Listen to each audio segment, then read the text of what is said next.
Ating pong ihanda ang ating sarili para sa pambansang awit ng Pilipinas. Mga kababayan, ang pambansang awit ng Pilipinas.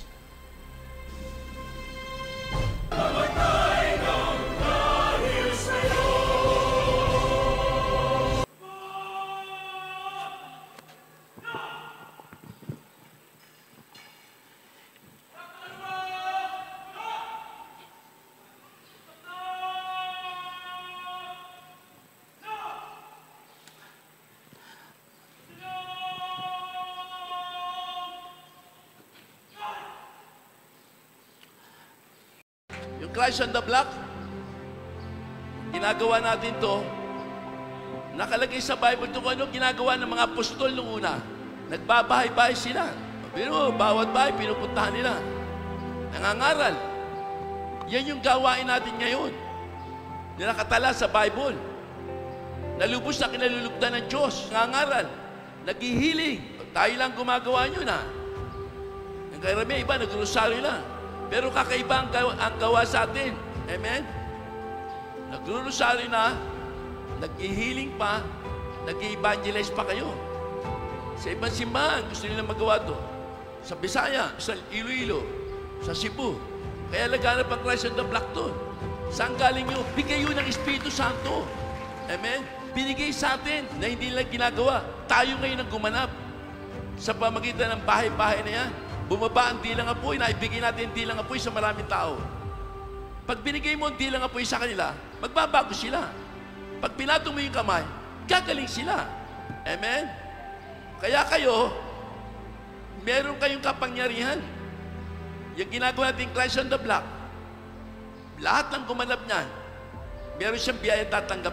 Tanging ang Diyos ay nakakakita at magbabalik sa atin ng karapat-dapat na biyaya.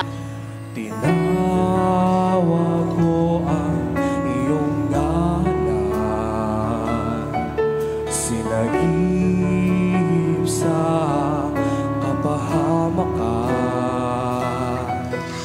Balabal mo, ako'y tinakpan, yakap ako sa kalungkutan.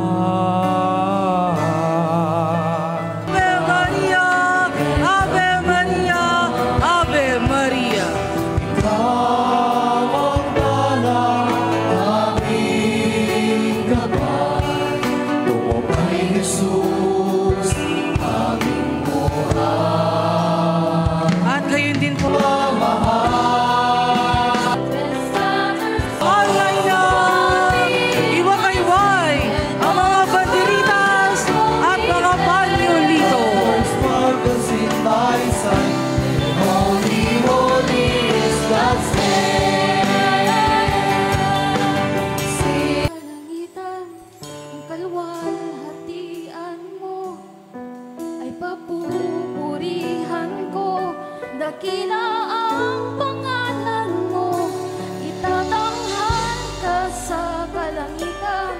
Ang kaluwalhatian mo ay papupurihan ko. Dakila ang pangalan mo, itatanghal ka sa kalangitan. Ang kaluwalhatian mo ay papupurihan ko. Ang lahat mo ay yulo. Pangalan mo, itatanghal ka sa kalangitan. Pagtapag ka, papuri ko'y sa'yo.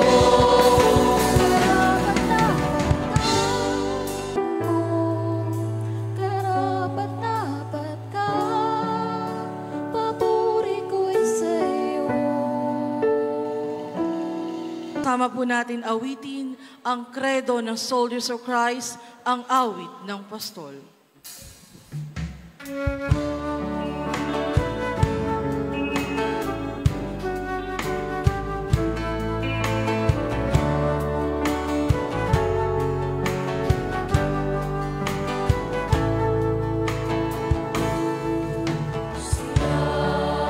Yahweh, ang aking pastor.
iyo